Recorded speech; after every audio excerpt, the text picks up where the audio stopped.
A ballroom filled with laughter can feel like the safest place in the world, but it only takes one hidden truth to turn celebration into spectacle.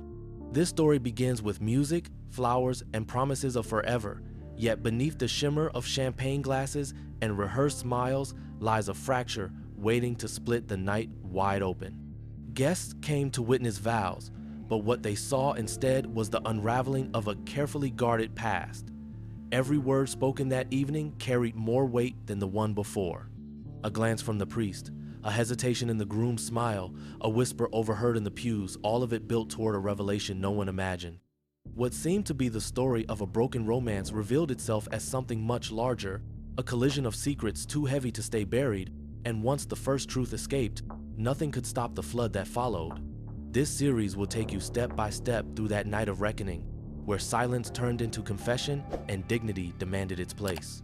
Make sure you subscribe so you don't miss the moments that redefine everything. Give this video a like to share it with those who crave stories of justice and resilience. And drop a comment telling me where you're watching from and what you think will change the story most. Naomi Carter had long believed that heartbreak left invisible bruises, scars no one else could see, but that she carried like weights across her shoulders. As a young black woman trying to carve out a life in Atlanta, she had already faced struggles with rent, jobs, and the quiet prejudice of those who doubted her worth. Yet nothing had shaken her quite like Jerome Walker. He had been her first great love, a man who swept into her life with promises and charisma, who made her feel chosen in a world that often tried to make women like her invisible. But 4 years ago, without warning, Jerome vanished. No goodbye, no fight, no closure, just an empty closet and a silent phone. For years, Naomi had replayed the moment, wondering what she had done wrong, how she could have misread him so completely. Now, as she sat in her modest apartment with the late afternoon sun leaking through the blinds, she held an envelope in her trembling hands. The thick ivory paper gleamed as if mocking her, the gold lettering announcing what should have been just another couple's happy day. Jerome's name was right there, next to another woman's, and the sight made Naomi's stomach twist. The audacity of it struck her. Jerome had not just moved on, he had moved on publicly, grandly, and now he was asking her to witness his triumph. Did he think she would smile politely, clap for him, and pretend the past hadn't happened? Did he think her silence meant forgiveness? Naomi traced the embossed letters with her fingertip, her pulse quickening. She had rebuilt her life alone. She had paid off bills he left behind, endured the whispers of friends who assumed she had done something to drive him away, and swallowed her own humiliation night after night. She had survived. And now this invitation felt like more than paper, it was a gauntlet thrown at her feet. At first, she wanted to tear it to pieces, to throw it into the trash and erase Jerome from her life once and for all. But anger flared hotter than despair. Why should she give him the satisfaction of erasing her? Why should he enjoy his perfect evening, free from the truth of what he had done? The thought grew stronger with each breath. She would go. She would walk into that reception in a gown that demanded attention, and she would be the storm Jerome never expected. She had kept records, bank transfers, old messages, receipts of the times he had begged her for money, promising it was temporary while he built a future. That future, she now saw, had been built with her sacrifices. Tomorrow, she would make sure everyone knew it. Naomi rose from the couch and carried the invitation to her dresser, placing it beside the mirror where she could not ignore it. Her reflection looked back at her, tired eyes framed by curls she had pulled into a bun. She saw the lines worry had carved into her face, but beneath them, she saw something harder, sharper. The girl Jerome left had been soft, pliable, willing to excuse too much. The woman staring back now was not. She thought about her grandmother's words, always reminding her that dignity was a shield no one could take unless you handed it over. Naomi had handed it over once. She would not do it again. That night, she pulled the emerald dress from her closet, a gown she had bought impulsively months earlier during a clearance sale. She had no reason to wear it then, but now it felt like fate. She draped it across her bed, the fabric shimmering even in the dim light. She imagined the look on Jerome's face when he saw her walk in. She imagined his confidence faltering, his lies unraveling when she revealed the truth in front of his new bride, his guests, and his family. For years, he had controlled the story, painting himself as the man who walked away clean. Tomorrow, she would take back the narrative, Still, doubts crept in as she prepared. What if no one believed her? What if they saw her as just another bitter ex, the black woman who couldn't let go? Naomi clenched her fists, pushing the thought aside. She had more than words. She had evidence. She had the right to be heard. Jerome had stolen her peace once, but he would not steal her voice again. She whispered to herself like a vow, I am not going there to beg.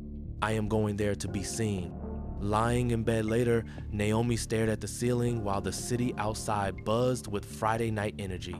She thought of the years she had spent waiting for closure that never came. She thought of the nights she cried into her pillow, the mornings she forced herself to smile at work. She thought of all the women she knew who had been silenced, made to feel like their pain was invisible. Tomorrow she would not be invisible. Tomorrow she would stand in the light, and Jerome would have to face what he had done. Sleep came slowly, but when it did, it carried with it dreams of gold chandeliers, hushed whispers, and her own voice cutting through the silence with truth. Naomi woke the next morning with a fire in her chest and a plan forming in her mind, the kind of plan that felt dangerous yet necessary, like holding a blade you knew might cut you but believing the cut was worth it if it also drew blood from the one who wronged you. She sat at her kitchen table with a cup of coffee going cold and pulled a dusty shoebox from under her bed, the one she had shoved away years ago when she thought moving forward meant burying the past. Inside were receipts, folded bank statements, and screenshots she had printed out back when the pain was raw, and she needed proof that it had really happened. Each slip of paper was a memory of Jerome's manipulation money she had wired to him when he claimed his car broke down, checks she had written to cover his rent when he swore he would pay her back, messages where he begged her to believe in his future and invest in him like no one else would. Naomi stacked them neatly, page after page, her hands shaking not from fear, but from clarity. This was her arsenal, her evidence, the truth that would strip away his smooth talk and leave him exposed. She slid everything into a black leather folder, the kind that looked professional, unassuming, but inside it carried years of sacrifice turned into weapons. She whispered to herself that she would not be dismissed, not this time, not again. Later that afternoon, she called her closest friend, Kayla, a woman who had been there when Jerome left, who had held Naomi's hand during the nights she thought she might not make it through. Kayla arrived with a wary expression, eyeing the folder on the table like it was dynamite. "Girl, what is that?" she asked, and Naomi explained her plan with a voice that grew steadier the more she spoke. She told Kayla how she would attend the wedding, wait until the reception, and then reveal to everyone exactly what Jerome had done. She would hold up the documents, read his own words aloud, and let his bride and all the guests see the man he really was. Kayla sat back, crossing her arms, and let out a long sigh. "I get it," she said finally. "I get wanting to take him down, but think about how this is going to look. They're not going to see him as the liar. They're going to see you as the angry black woman who couldn't move on." Naomi bristled because she hated the truth in her friend's words, hated that society always framed her anger as dangerous, her pain as bitterness, her voice as too loud. "So what?" Naomi shot back. "I'm supposed to stay quiet just so I don't scare white people? I'm supposed to keep letting him win?" Kayla leaned forward, her voice softer now. "No, you're supposed to protect yourself. You deserve justice, but you also deserve to walk away with dignity. Don't let him turn you into his story again." The words stung, but Naomi couldn't let go of her plan. She knew Kayla was right about how the world might see her, but wasn't that the point of the evidence, to force them to see beyond stereotypes and confront the truth? She told herself she wasn't doing this out of desperation, but out of principle. Still, Kayla's warning lingered in her ears long after she left, echoing as Naomi zipped the folder into her purse and stared at her reflection in the hallway mirror. She imagined the ballroom, the chandeliers, the faces turning toward her as she stepped forward. She pictured Jerome's confident smile fading, his voice cracking as she read his words aloud. She thought of Victoria, the woman about to marry him, and wondered if she deserved to know what kind of man she was marrying. Naomi convinced herself that maybe she was even doing Victoria a favor, even though deep down she knew her motives were more complicated. Inside the sanctuary, the air smelled of lilies and polished wood, sunlight streaming through tall stained glass windows that painted the pews in colors too beautiful for the ugly emotions she carried inside her chest. She sat in the back, her eyes scanning every detail, watching as familiar faces and strangers took their seats, and it was then she noticed the priest. Father Anthony Brooks stood near the altar, tall and broad-shouldered, his robe sweeping the floor as he shook hands with arriving guests. He was black, like Naomi, his face lined with wisdom and his eyes sharp, but when he looked toward Jerome, there was no warmth. Instead, there was a heaviness in his gaze, a look of conflict, as though every word he was preparing to say during the ceremony tasted like iron in his mouth. Naomi's instincts sharpened. She had learned over the years to read expressions, to catch the hidden signals people tried to bury. Father Anthony was hiding something, and whatever it was seemed tied to Jerome. She shifted her focus to the rows near the front where Jerome's fiance's family was seated. Victoria Hayes, the bride, glowed in her lace gown, her blonde hair coiled into an immaculate bun, her face radiant as she laughed with her bridesmaids. But her parents sat stiffly beside her, both dressed in finery that screamed old money, their posture rigid, their expressions cool. Naomi saw the way Mrs. Hayes tightened her lips whenever Jerome's name was mentioned, how Mr. Hayes leaned in to whisper something quickly to his wife that made her eyes flicker with unease. It wasn't joy Naomi saw in their faces, but calculation, as though the union before them was not about love, but about a contract. Naomi felt her suspicion rise. She had expected to be the only one hiding a blade under the table, but now it seemed the Hayes family had their own secrets to protect. The music began softly, a string quartet filling the sanctuary with elegance that felt almost oppressive, and the guests rose as Jerome entered. Naomi's heart twisted when she saw him, because for all her anger, she could not deny he still looked like the man she had once loved. His tuxedo fit perfectly, his shoulders straight, his smile confident. But as he walked down the aisle, Naomi kept her eyes fixed on Father Anthony, who did not return the smile, who instead shifted uncomfortably as though the sight of Jerome standing at the altar was not a joy, but a burden. Naomi's grip on the folder tightened, her knuckles whitening, as she thought about how she would soon add to that burden by releasing the truth. As the ceremony progressed, Naomi watched everything closely.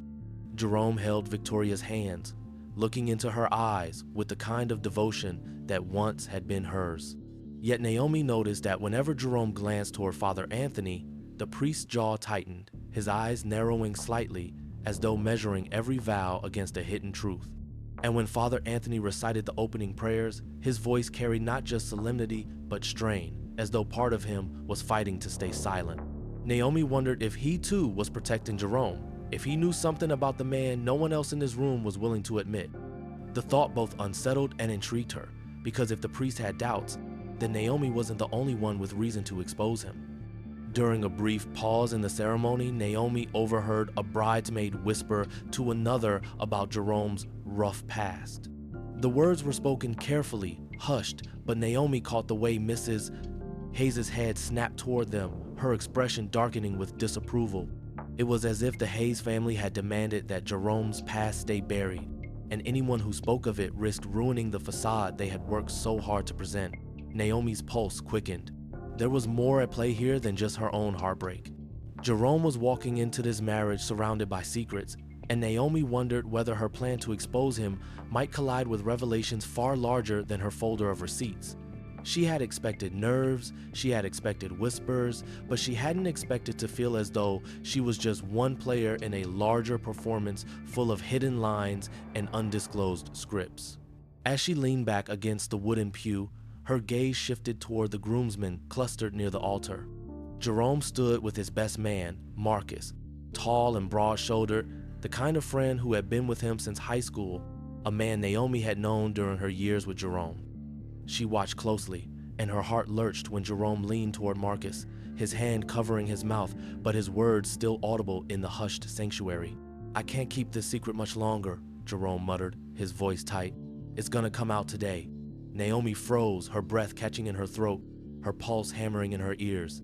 She had come prepared to drop a bombshell of her own, but Jerome's words told her that he was already carrying one. Her grip tightened on the folder as a swirl of emotions rose inside her: anger, confusion, suspicion. What secret was he talking about? Was it the money he owed her? Was it something worse? She had always believed her evidence would catch him off guard, but now she wondered if Jerome's downfall might arrive without her lifting a finger. She studied his face from across the aisle, but his expression was smooth, his smile fixed as though he hadn't just confessed to the weight of a truth pressing against his chest. Marcus clapped him lightly on the back, his grin forced, and Naomi knew then that Marcus understood exactly what Jerome meant, but he was determined to keep it buried, at least until the ceremony was done.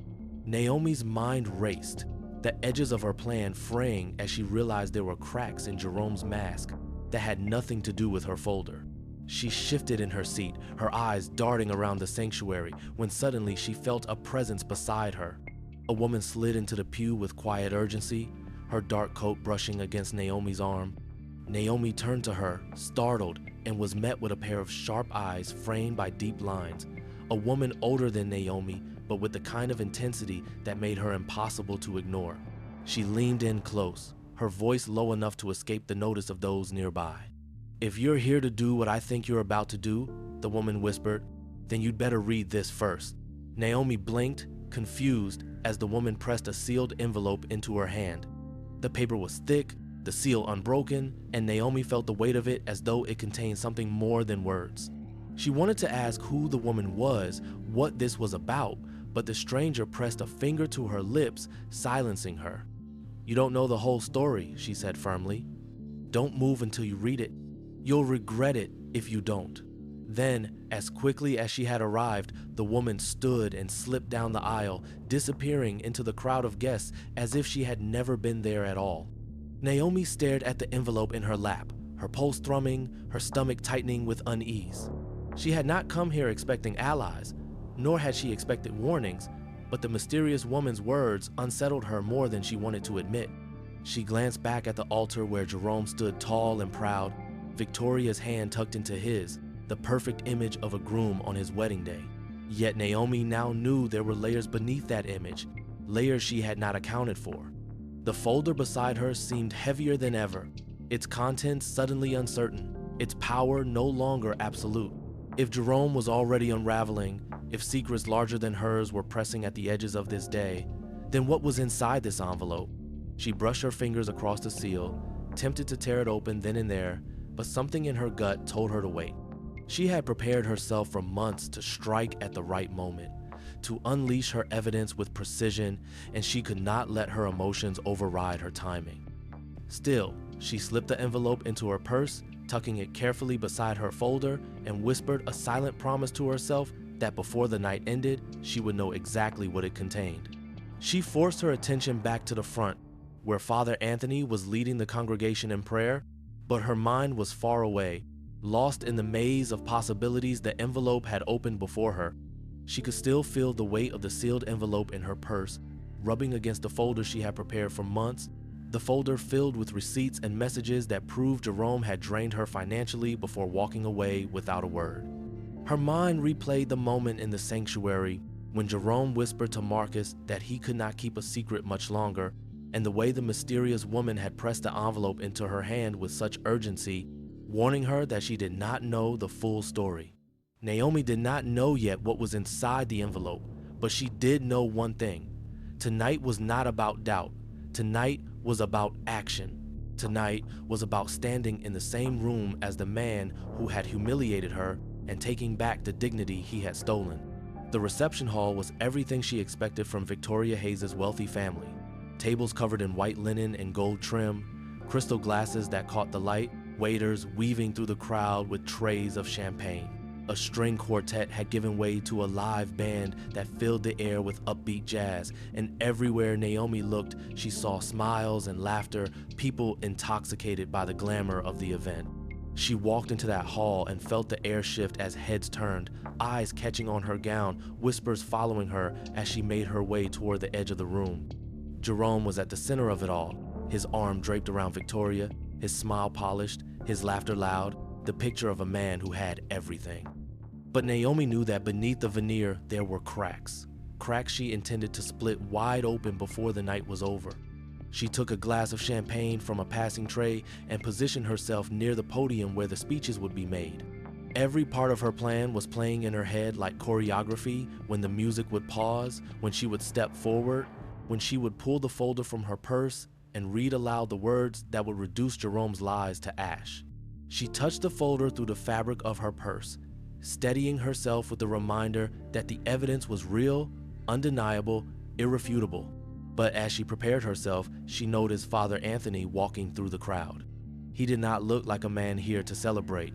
He looked like a man carrying a weight heavier than the gold cross that hung from his neck.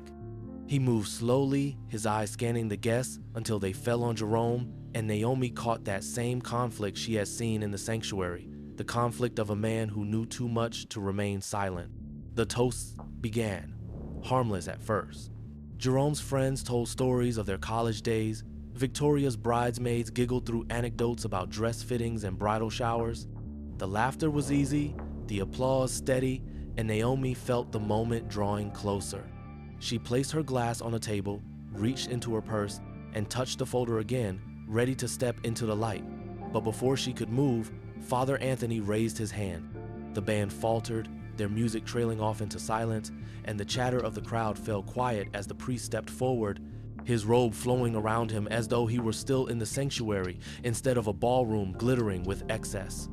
His voice rang out, deep and resonant, carrying a weight that froze the room. "Before we continue," he said, his eyes fixed not on the bride and groom but on the guests themselves, "there is something that must be spoken, something that cannot remain hidden any longer." Naomi's heart stopped, her fingers clutching the edge of her purse, the envelope and the folder pressing into her palm as though demanding to be used. But Father Anthony's voice cut through her thoughts, commanding the attention of every soul in the room. Guests turned in their seats, confusion rippling across the tables, whispers rising and falling like a tide. Jerome's confident smile wavered, his grip on Victoria's hand tightening, his eyes darting toward Marcus in silent panic. Naomi held her breath, her carefully planned moment slipping from her grasp as the priest took the stage that was supposed to be hers. She had come prepared to be the one to shatter the illusion, to be the one to drag Jerome's truth into the light. But now Father Anthony was seizing that role, and Naomi could not stop the sense of dread that crawled up her spine. The silence that filled the reception hall was heavy, suffocating, as Father Anthony placed both hands on the podium and looked out across the glittering crowd. "What I am about to say may change the way you see this celebration," he said, his voice calm but resolute. "But truth is not meant to be buried under flowers and music. Truth demands its day." Naomi gripped her purse tighter, her thoughts a storm, torn between relief that Jerome was about to be exposed and fear that the truth the priest carried might be different from hers. She had imagined this moment 100 times, imagined the gasp, the shock, the humiliation on Jerome's face when she revealed what he had done. But now she was no longer in control of the narrative. Someone else was steering the story, and she had no idea where it would end. The ballroom held its breath as Father Anthony's words cut through the golden glow of chandeliers and the soft clink of crystal glasses. His voice no longer gentle but edged with the weight of something that could not be suppressed any longer, and Naomi stood frozen, her purse heavy against her side, the folder of evidence pressing against her leg like a reminder that she had come to expose Jerome but now stood powerless, while another truth took center stage. Father Anthony steadied himself at the podium, his deep brown eyes sweeping over the guests before resting on Jerome, and for a moment Naomi swore she saw guilt flicker in Jerome's carefully composed smile, a twitch in the corner of his mouth that betrayed his fear of what was coming. "There are things about this man's past that many of you do not know," the priest began, his baritone echoing through the hall, and murmurs rippled across the tables as guests leaned closer, their curiosity piqued. Naomi's fingers trembled as she brushed the edge of the sealed envelope still hidden in her purse, the memory of the mysterious woman's warning colliding with the present, and she realized the storm she had come to unleash had already broken open without her. Father Anthony inhaled slowly, then dropped the first revelation with the solemnity of a verdict. "Years ago," he said, "when Jerome Walker was still with Naomi Carter, he did not leave her because of another woman, or because of selfishness, as she may have believed. He left her because her late father, my parishioner, a man I counseled in his final years, asked him to walk away." The word struck Naomi like a blow to the chest, her body stiffening as gasps filled the hall. She heard whispers rise around her, people turning in their seats to glance at her, recognition dawning on faces that had not realized she was the woman in the story. She felt heat rush to her cheeks, a flush of humiliation and disbelief colliding with anger, and her thoughts screamed in protest. Her father? The same father who had fought illness quietly, never wanting to burden her, who had told her to focus on her life, on her future, he had asked Jerome to leave?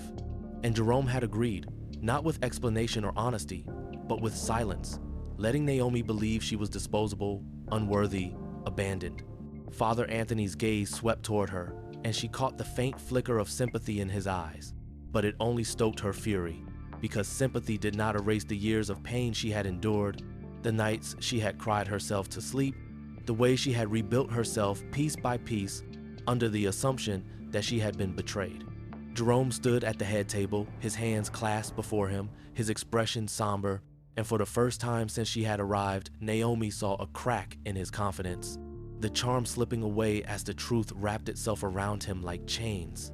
Victoria's face had gone pale, her lips parted, her eyes wide with shock as she turned to stare at her groom. Naomi could see the questions burning behind her gaze. Why had Jerome never told her this? Why had he hidden something so important? Why had he allowed a lie to define his past? Naomi's chest heaved with ragged breaths, the folder of evidence forgotten for the moment as she tried to reconcile the years of bitterness she had carried with the possibility that her father, the man she loved most, had orchestrated her heartbreak to protect her from a life of sacrifice. But anger still roared within her, because even if her father had made the request, Jerome could have chosen honesty, could have trusted her strength, could have spared her the humiliation of silence. The crowd erupted into murmurs, voices overlapping in disbelief, and Father Anthony raised his hand for quiet, his voice booming again. I was sworn to silence for many years out of respect for a dying man's wish, but I cannot watch this day unfold under falsehoods, because the truth matters, no matter how heavy it may be. The weight of his confession pressed on Naomi like a stone, but before she could process further, movement in the crowd drew her attention. A man rose from one of the side tables, his voice sharp and commanding, cutting through the noise. "You don't know everything, Father," he said, his eyes locked on Jerome with an expression of disdain. "You may think you've revealed the truth, but there are still things Jerome has never confessed, things that would change how everyone here sees him." The room fell silent again, all eyes turning to the man, and Naomi's pulse quickened as she tried to place his face. He was older, perhaps in his 50s, with a stern jaw and a presence that demanded attention. Jerome's complexion blanched at the sight of him, his composure slipping further, and Naomi felt the hairs on her neck rise. This was no random guess. This was someone who knew Jerome, someone who carried his own version of the truth, someone who had come not to celebrate but to dismantle. Naomi's hand pressed harder against the envelope in her purse, her instincts screaming that whatever was inside was connected to this man, that the web of secrets surrounding Jerome was larger than she had ever imagined. The crowd buzzed in confusion, whispers running like fire through dry grass, but Naomi lowered her eyes, unzipped her purse with unsteady fingers, and pulled out the envelope the mysterious woman had slipped to her in the sanctuary. She had promised herself she would wait for the right moment, but this was the moment. Chaos swirling, Jerome cornered, truth spilling into the open, and she needed to know what other secrets lurked in the shadows of this wedding. She cracked the seal and slid the papers free, her heart hammering as her eyes moved across the first page. Her breath caught in her throat. It was a hospital ledger, stamped with the name of the clinic where her father had spent his final years, and beside the list of treatments and dates were payments made not by insurance, not by her mother, but by Jerome Walker. Page after page detailed procedures, medication, appointments, and each one bore Jerome's signature at the bottom. Naomi blinked, her chest tightening with disbelief, anger, and something far more complicated. For 2 years after he left her, Jerome had been paying for her father's care, covering bills that Naomi had thought were managed quietly by charity or unknown benefactors. She had cried herself to sleep for years thinking Jerome had abandoned her without thought, without love. But here was proof that while she had been drowning in heartbreak, he had been carrying the burden of her father's illness in silence. The room seemed to tilt as she clutched the papers, her eyes burning with unshed tears, and she felt as if the floor beneath her had given way, as if the narrative she had lived by for so long was being rewritten line by line in a language she did not yet understand. She wanted to scream, to throw the papers in Jerome's face and demand why he had let her hate him, why he had let her rot in bitterness when the truth was something else entirely. But before she could move, Father Anthony's voice rang out again. He had seen the envelope in her hands, his eyes soft with recognition, and he spoke directly to the crowd. "It is true," he said solemnly. "Jerome not only honored Naomi's father's wish by walking away, but he also carried the cost of his care, though he never spoke of it. He came to me many times, asking if he could explain, if he could tell Naomi, but her father made me swear him to silence. He believed his daughter deserved freedom, not the weight of illness or sacrifice."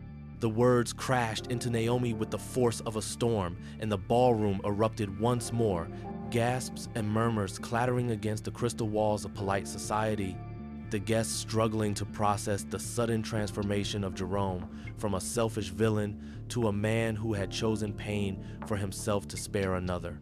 Naomi pressed her hand against her mouth, the folder of evidence she had prepared suddenly meaningless compared to the documents in her lap, because her proof of Jerome's betrayal was being drowned by proof of his sacrifice. Victoria's eyes darted between the papers and Jerome, her lips trembling as she demanded, "Why didn't you tell me this?"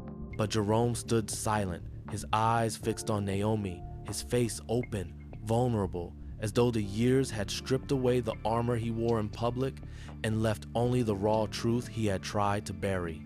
Naomi hated the way her chest clenched at the sight of him, hated that after everything he had done or failed to do, part of her wanted to believe in him again.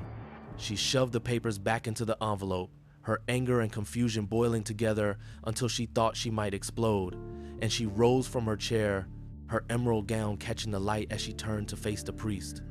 "You should have told me," she said, her voice shaking but loud enough for everyone to hear. "Both of you should have told me.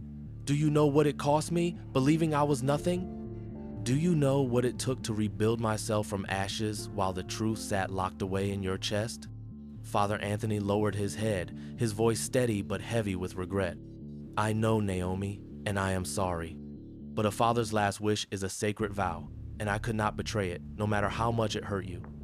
Naomi shook her head, her tears finally spilling, her heart torn between fury and sorrow, between the woman who came to destroy Jerome and the daughter who could not ignore the evidence of his hidden devotion. Jerome stepped forward then, his voice quiet, but reaching her across the sea of eyes. "Naomi, I wanted to tell you every day.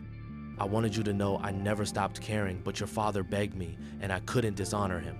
I thought maybe one day it would come out, but I never expected it to be like this." His words were almost pleading, but before Naomi could respond, the man who had stood earlier spoke again, his tone sharp and unyielding. Naomi's body felt heavy, her emerald gown suffocating against her skin as she stood there with the envelope clutched in her trembling hands, the weight of the hospital records dragging her down like anchors tied around her ankles. And for the first time since she had stepped into the reception, she no longer knew which way was up, because the folder of evidence she had built her courage on, the folder meant to strip Jerome bare, now seemed like nothing more than brittle paper ready to crumble under the truth already laid out by Father Anthony and the documents she herself had just revealed. She had spent years convincing herself that Jerome was a liar, a manipulator who had drained her and discarded her, and she had come here ready to prove it to the world. But now the narrative was shifting, twisting in ways she could not control, and she understood with a sick twist in her stomach that if she stood up now and began to shout about stolen money and broken promises, people would no longer see her as the voice of truth. They would see her as the bitter ex who had come to ruin a man's wedding even after his sacrifices had been revealed. The thought burned her like acid, and her chest tightened as she sank back into her chair, her mind whirling. Across the room, Victoria Hayes was unraveling, her immaculate blonde bun loosening as she clutched at her gown with trembling hands, her pale face blotched with color as tears spilled freely down her cheeks. The crowd turned toward her, gasping as the picture-perfect bride collapsed under the weight of something unsaid, and Naomi's confusion deepened as Victoria raised her voice, sharp and broken at the same time. "I can't do this," she cried, her words slicing through the stunned silence. "I can't marry a man who still keeps another woman in his heart." Murmurs spread like wildfire, guests leaning closer, cameras lifting as if the moment were too unbelievable not to capture. And Naomi's breath caught when Victoria's eyes locked onto hers with unmistakable fury and pain. "Do you all want to know the truth?" Victoria demanded, her voice rising. "This man, this groom, this perfect fiancé of mine still keeps Naomi Carter's old love letters in a wooden box under his bed. He still keeps her photos in the back of his drawer. He swore to me that he had moved on, that she was just his past. But how can I stand here in this dress when every piece of evidence in our home screams that he never let her go?" The room erupted, gasps colliding with whispers, heads swiveling between Naomi and Jerome like spectators at a tennis match, and Naomi felt her stomach drop to the floor. She had expected to be the one to reveal, to accuse, to stand in power. But instead, the bride herself had delivered the blow, one that placed Naomi directly in the center of a story she had only planned to guide from the shadows. Jerome's face drained of color, his mouth opening but no words coming out, his polished charm splintering under the weight of Victoria's accusation. He raised his hand, stammering, "Victoria, please, it's not like that." But she recoiled as if his touch were poison, her sobs shaking her small frame, her veil trembling like fragile glass. Naomi sat frozen, her mind reeling as the narrative twisted yet again. She had walked into this reception ready to reveal Jerome as a fraud, but now the bride herself had revealed a deeper humiliation that Jerome, despite everything, had clung to Naomi, keeping relics of their love tucked away as if he could not bury her completely. The revelation sliced Naomi in two, part of her wanting to scream in rage that Jerome had tormented her with silence while cherishing her in secret, another part of her aching with the ghost of the love she had once believed unbreakable. She gripped the envelope tighter, the pages inside crinkling under her fingers, as she watched Jerome struggle to explain himself in front of the crowd. "Those letters meant nothing," Jerome said desperately, his voice cracking. "They were just memories, nothing more. I should have thrown them away, but I didn't." "That doesn't mean I don't love you, Victoria." His words hung hollow in the air, unconvincing, and Naomi could see in Victoria's eyes that they landed like ash instead of comfort. Victoria shook her head violently, her tears streaking her makeup, her voice filled with venom. "Nothing more? You lied to me every day while keeping her in your heart. You wanted me to believe you were ready for a future with me, but all along you were holding on to her. How can you stand here and promise me forever when you can't even let go of your past?" Naomi sat in her chair with the sealed envelope still pressed against her chest, the folder of receipts tucked away uselessly at her side, her body trembling from the force of being pulled into the center of a storm she had not fully unleashed but which seemed determined to consume her anyway. Victoria's sobs still echoed as Jerome raised his hands, his smooth confidence gone, his voice cracking as he struggled to regain control. "Yes," he said loudly enough to silence the murmurs.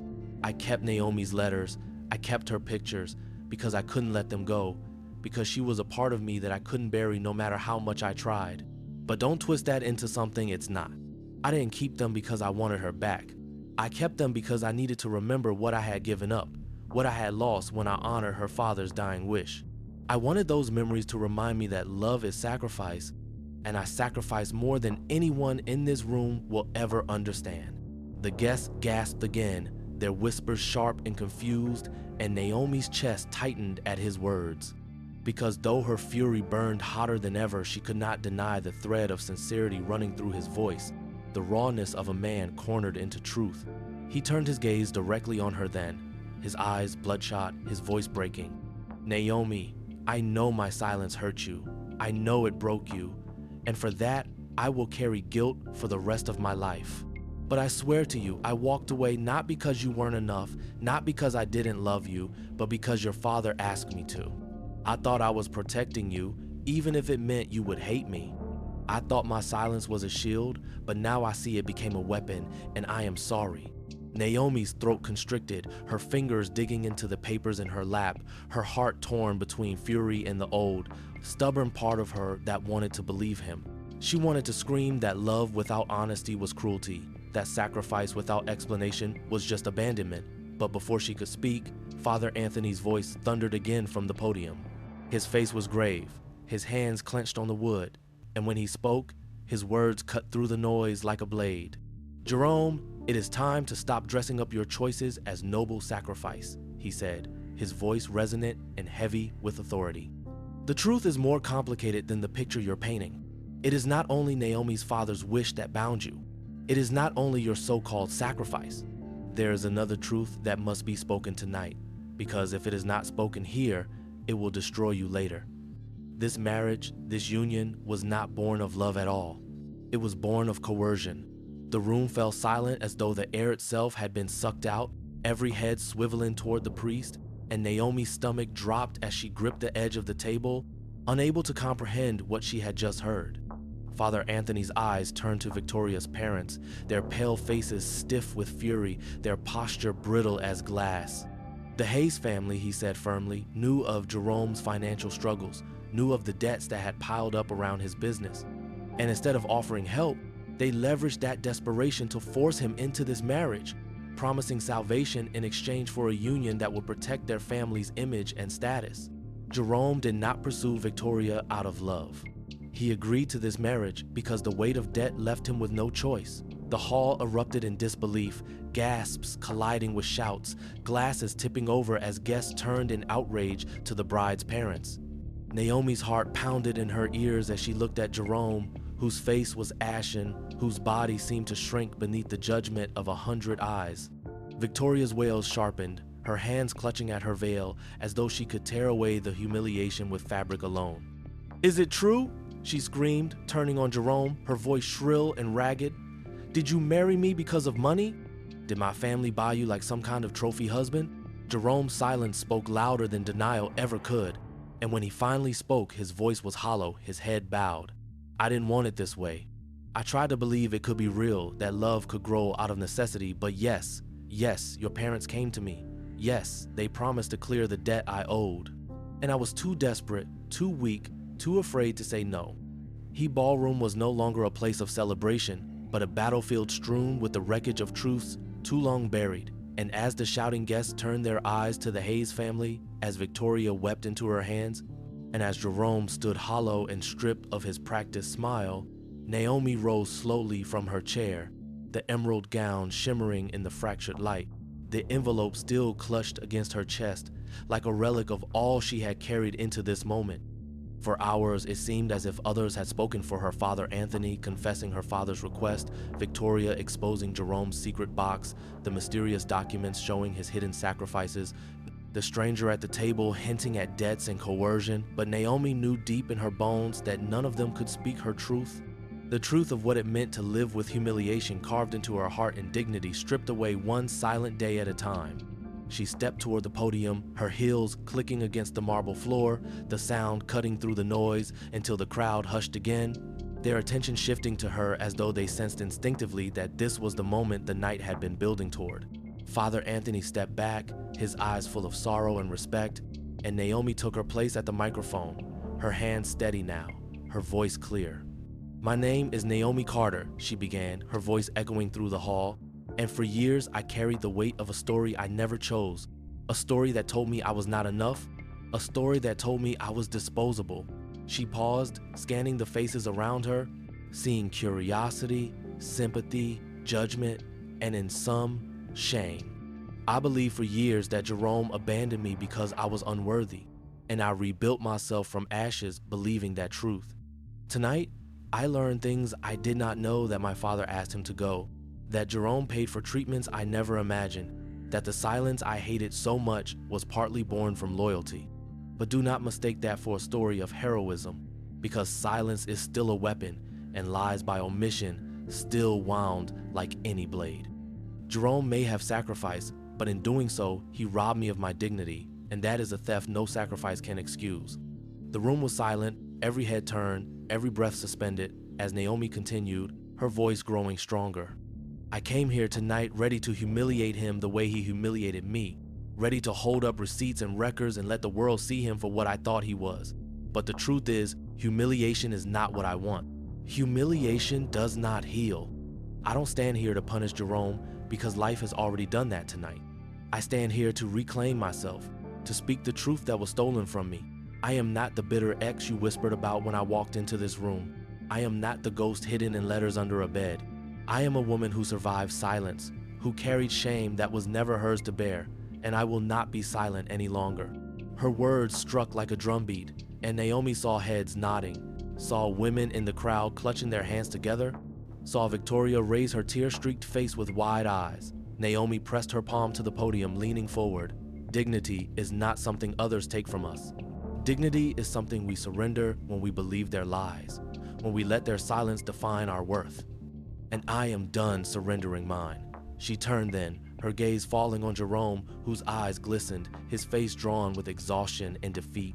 For a fleeting moment, she saw the boy she had loved, the man who had promised her forever, the man who had broken her with silence and yet still lingered in every scar she carried. She felt pity, even a strange kind of forgiveness, but she knew forgiveness did not mean returning what had been lost. "Jerome," she said softly, her voice carrying across the quiet hall, "you may have sacrificed, but you also destroyed, and I will carry those scars always. I hope you learn from this. I hope you become a man who chooses truth over silence, but I will not carry your burden anymore. It is yours, not mine." Jerome bowed his head, unable to answer, his shoulders slumping as though her words had cut deeper than any evidence could. Naomi stepped back from the microphone, her heart pounding, her chest heaving with release, and she felt lighter than she had in years, as though the weight she had carried since the morning Jerome disappeared had finally lifted.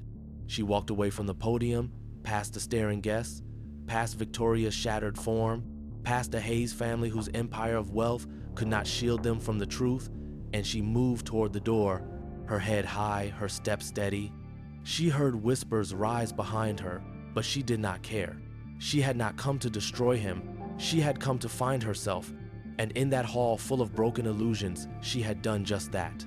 Outside, the night air was cool against her burning skin, the city lights stretching out before her, and Naomi breathed deeply for the first time in years. She opened her purse, slid the envelope of hospital records back inside, and zipped it shut, not as evidence, not as a weapon, but as a reminder of how complicated truth could be. She whispered to herself, "No more silence," and the words felt like a vow. The end.